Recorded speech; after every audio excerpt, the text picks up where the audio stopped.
Hey, what's up? I just wanted to real quick show you how to make milk. Not regular milk because obviously I don't have any cows around here, but I wanted to show you how to make plant milk. Can you get milk from plants?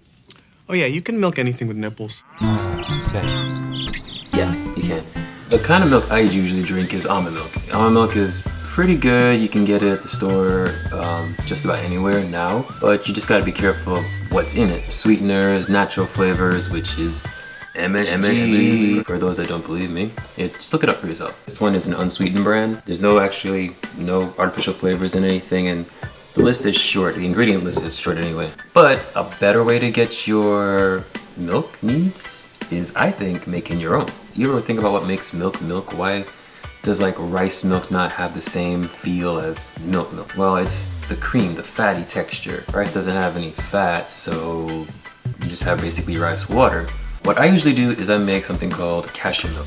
Cashews are pretty high in fat, monounsaturated fats to be exact. Fun fact, did you know that cashews are actually a seed? I don't know if you've ever seen it, but the fruit, which is called the cashew apple, the seed grows on the bottom of the fruit. It's pretty cool. It's like a paradox because seeds are the fruit of trees.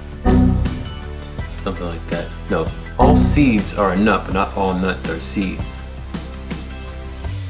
Enough for that. I'm going to talk to you about how to make cashew milk. The process isn't hard. This is actually one of the easiest ways to make milk that I can think of. I can't think of any easier way to make it. Some people strain it. I personally have a really good blender, so mine really decimates it. So you really don't taste any of the fibrous stuff, but I keep everything in there, don't remove anything, and drink it down, and it tastes great. So let me show you how I do it. Step one, you want to get about a cup of cashews. They can be roasted or just regular. Put them in a bowl.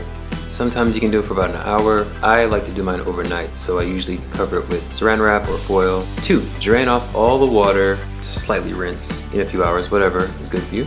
I recommend doing it overnight. Then dump all the cashews back into the blender and add about 3 cups of water. Now the less water you add, the more creamy it's going to be. So I recommend you're looking for that really milky texture where it just kind of pours nice and clean into a glass. Do more water. If you're looking for more of a creamy texture, then do less water. After you add your water, then you want to add a couple of pinches of sea salt. You take some vanilla extract, about 1/4 of a teaspoon.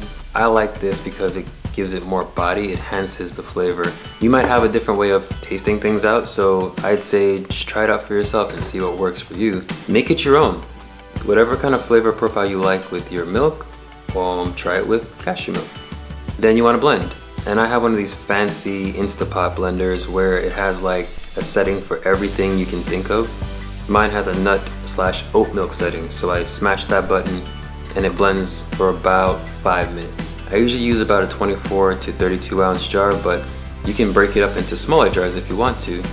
Last, you put it in the fridge and let it chill for however long you need to, and then enjoy. That's basically it. This is a really easy, really nutritious way of getting healthy fats in, which of course is really good for your LDL. It helps support your heart, doesn't cause any blockage of the arteries or hardening of the arteries. Surprisingly, that's why I don't recommend cow's milk, because it causes inflammation. Good for your heart, good for your brain, good for health overall. So enjoy.